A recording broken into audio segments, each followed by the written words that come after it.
What's going on, guys? Proston Talk here, back again with a topical video. I will be resuming my Royal Rumble review series tonight with 96 going up anytime now, and by the time you watch this, 97 will be up, and I will have a haircut tomorrow. Anyway, so Becky Lynch was on that WWE backstage thing, and I don't really watch that really, to be honest, because I cannot cope with the WWE product as it is. So why would I want to watch an hour of these wrestlers trying to get over when they can barely get over on TV? But anyway, so she did a kind of a Q&A kind of thing, and I've got kind of the transcript from it. So she said here, my comments about removing the women's title.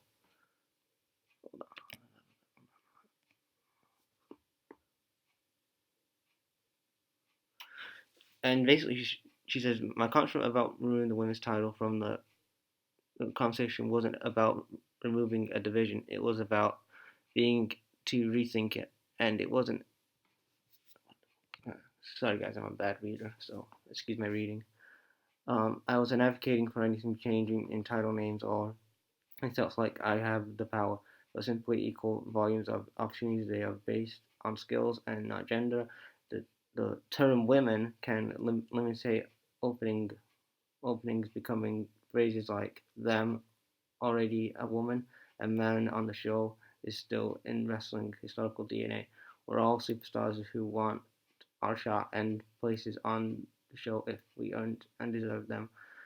I simply love us to get a place where there are three women's matches on pay-per-view or 10 or none at all. So what she's saying is that basically I can understand that she doesn't want to do the whole gender thing to a point, but the whole thing is we're in 2020, and this is what I don't like about this whole feminist thing. Now I'm probably gonna call sexist. I'm gonna call it fucking scum in the comments, but the fact of the matter is, why do you have to be so offensive over a gender? It's a man and a woman, and we're not allowed to say, "Here's your women's champion now." So we're supposed to say, "Here's the NXT one. Here's the NXT title, and here's the other NXT title." So we're supposed to have W and M. It's the same women. Now I know with all the whole transgender thing, you don't want to say stuff like that, but the whole thing is WWE is that why do you think by taking the women the women out of the women's title, how do you think that's going to elevate your product more?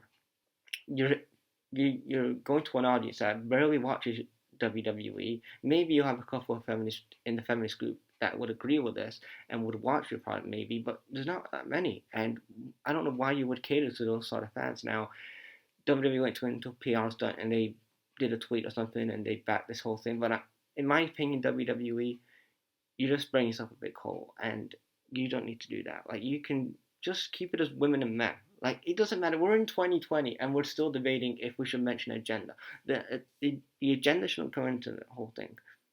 It's always been men and women. I don't know why we have to tell now. Why in 2020 do we have to do? We don't have to say the term women. And Becky, I know that you saw that the whole Tessa Blanchard won the world title thing, and that was kind of a one-off thing. But the whole thing is that normally we should have a women's division and a men's division. Not being sexist, but I'm just stating my opinion. And maybe it's not going to be the best opinion, but I think that, in my opinion, them changing the belts isn't going to elevate them. I mean, look at the product right now. You've got the Royal Rumble this Sunday, and can you tell me if any of you guys are excited for Royal Rumble? You've got WrestleMania coming up, and do you think that you're going to get this core audience invested into WrestleMania? I mean, I don't know, but leave your thoughts in the comments. I try to explain it, but yeah.